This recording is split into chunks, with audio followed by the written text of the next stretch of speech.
So it's highly adaptable. It's also very, very supportive and communicative. And one of the most thrilling things to know is that it's designed to restore. So our body everywhere, and particularly in your pelvic floor, it's designed to restore and heal itself and come back to function given the right information, given the right environment. And the podcast is called Hope for Your Pelvic Floor. My book is called Hope for Your Pelvic Floor, because fundamentally in its design there is hope. And I hope you can really appreciate that maybe you've got a diagnosis of prolapse or you experience incontinence. That doesn't have to be the end of the story. There is hope because of the design, because it is able to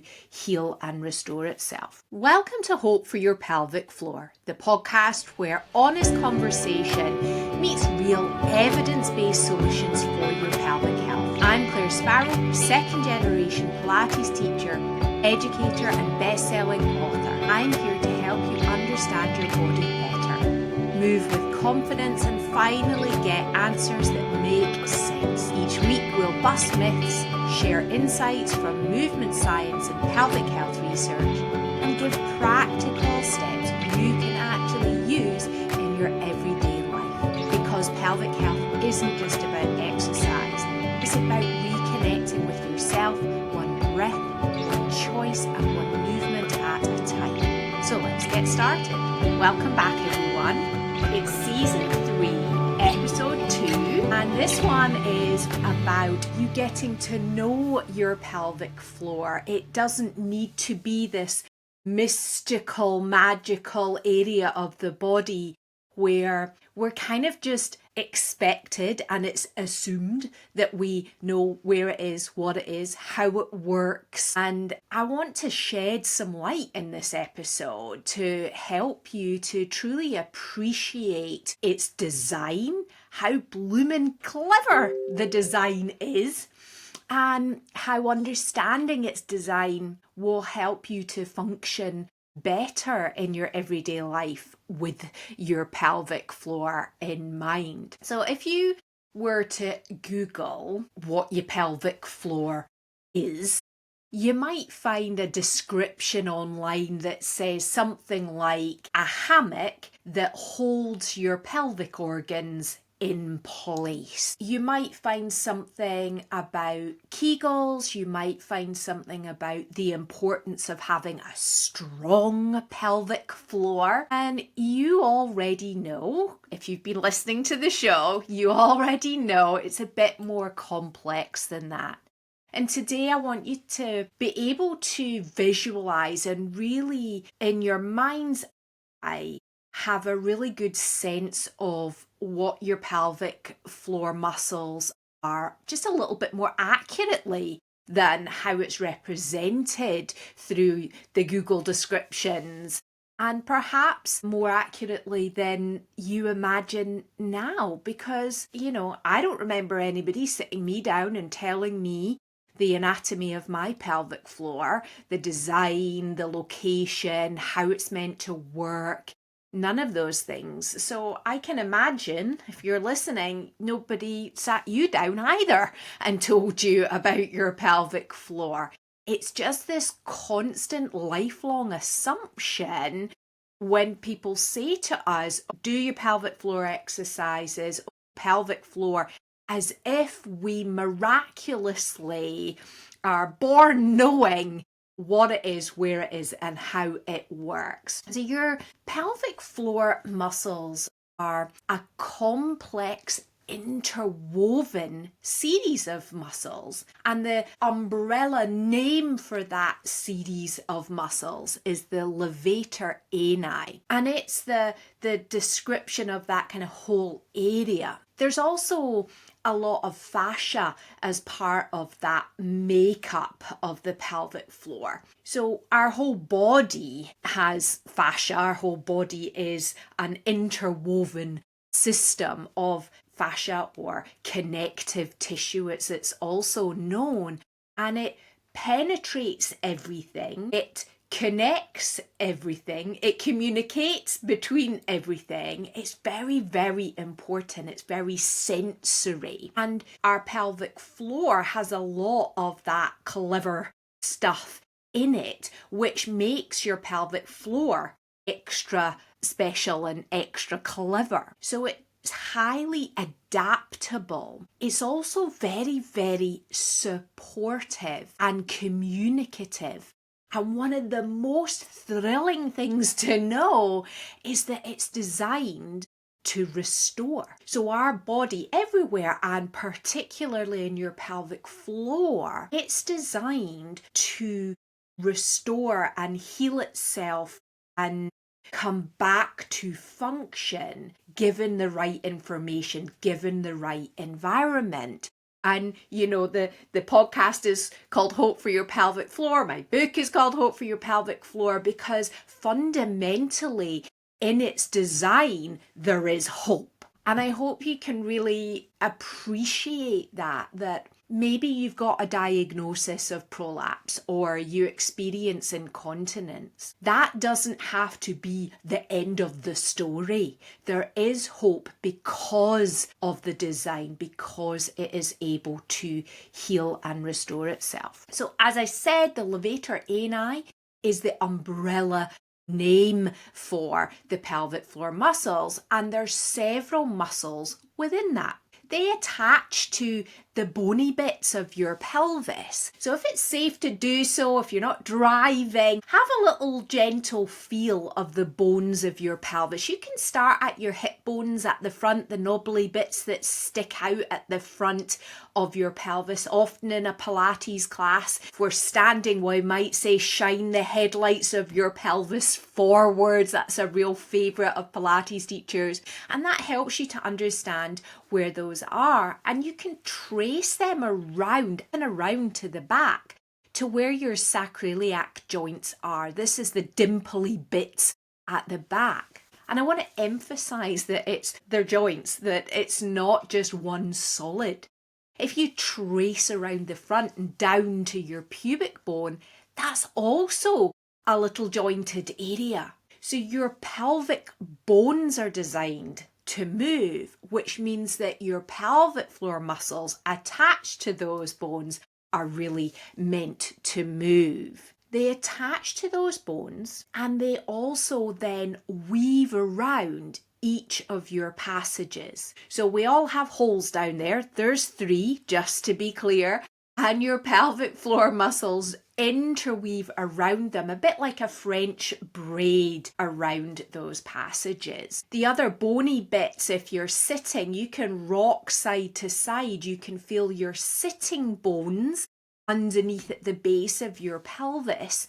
And those are key because loads of things attach there, not just your pelvic floor. And we'll talk about that a little bit more in a moment. So each of those muscles, their names relate to the bones that they attach to. And that helps us to understand each different one of those muscles, each different one and their role. What are they helping you with? So we've got puborectalis. So this one, pubo for your pubic bone and rectalis for your rectum at the back. So it's a thick, more dense muscle and it's a U shape, so it curves from your pubic bone at the front all the way around to your rectum at the back. So it's covering quite a big surface area. So if you're sitting, rock forward to your pubic bone and rock back to your tailbone,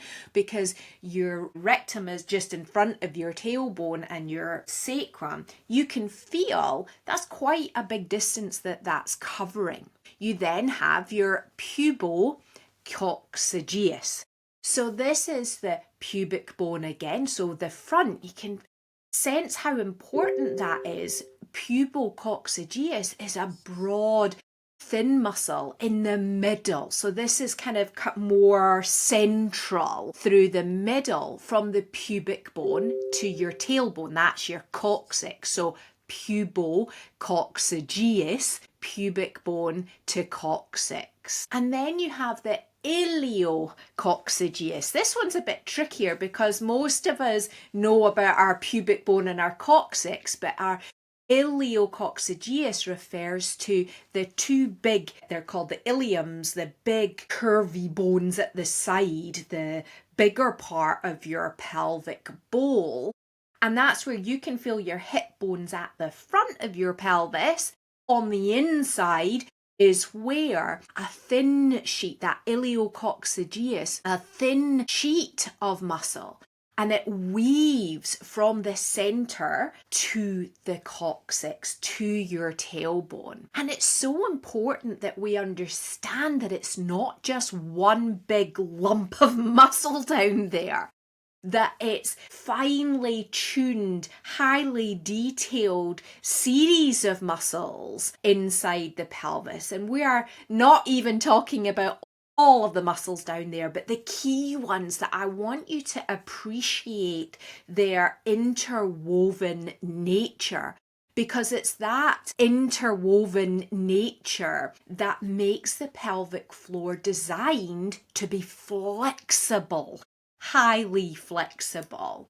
And it's not the hammock that holds everything up the way that Google might suggest, or it's not something that needs to have muscle bulk built up. And, you know, I've talked endlessly about kegels and how their design is really not helping women to get the function from the pelvic floor that they want, because it builds bulk. It's designed to just create density to build the bulk of the muscles of the pelvic floor, which then actually inhibit the function of the pelvic floor. So that design to be interwoven and flexible is then taken away. You cannot be flexible if you are bulked up and restricted. So that's really, really important that we get just how freaking clever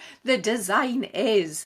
It's also part of the design where, because it's very fascial, it means that it's super strong, flexible and responsive. So I hope that by just understanding a little bit more around the flexibility, the design of the pelvic floor, it will help you to appreciate that when that little voice in your head, and I say this because I had the little voice in my head saying, but everybody says you should strengthen your pelvic floor and kegels are the most recommended thing to do. I should do them. So when that voice says that to you, just step back and think about the logic of the design. For example, the back of your pelvis is designed, the posterior part of your pelvic floor is designed to unfurl at the very minimum 3 times its resting length. And partly that's so that if you have a baby, you can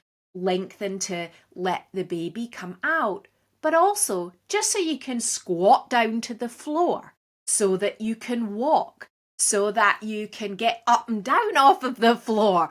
All of these basic activities of life require our pelvic floor to be able to lengthen. Knowing the design then helps you to understand how to use it and rehabilitate it from injury. And this is without even touching on the fact that the pelvic floor actually weaves into and interacts with many other muscles, including those of the hips, the legs and the trunk. I mentioned before that the sitting bones, when you rock side to side, you can feel them and lots of things attached there. If you happen to have been told or just feel like you have tight hamstrings, your hamstrings are also attaching and weaving into those sit bones. So they are inextricably linked to the function of your pelvic floor.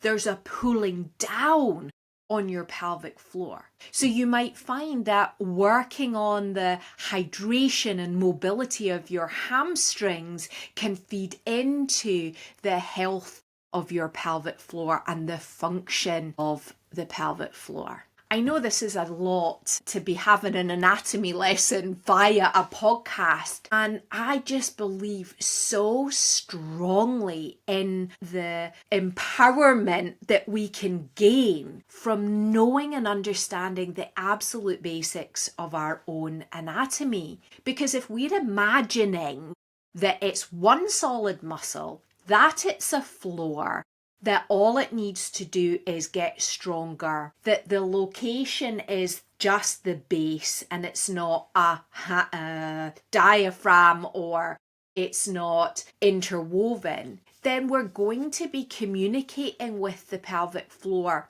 in the wrong way. We need to know the anatomy so that we can consciously and subconsciously be in relationship with the pelvic floor in a way that really serves its function and to help ourselves function optimally, pelvic floor dysfunction or not. It's like, I would describe it as being like having the wrong map to your holiday destination. You'll get somewhere, but will it be where you want to get to? So important that we have the right map.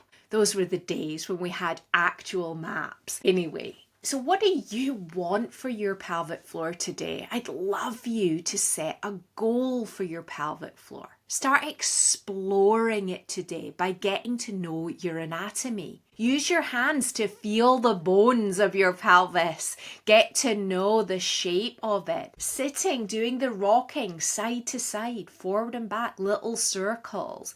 Get a real sense of your own anatomy. Visualize each of your passages and think, wow, there's a whole bunch of muscles interweaving around there, helping control the function of that. And the very nature that there are several muscles and that they're interwoven means that they are designed to be flexible, to be dynamic.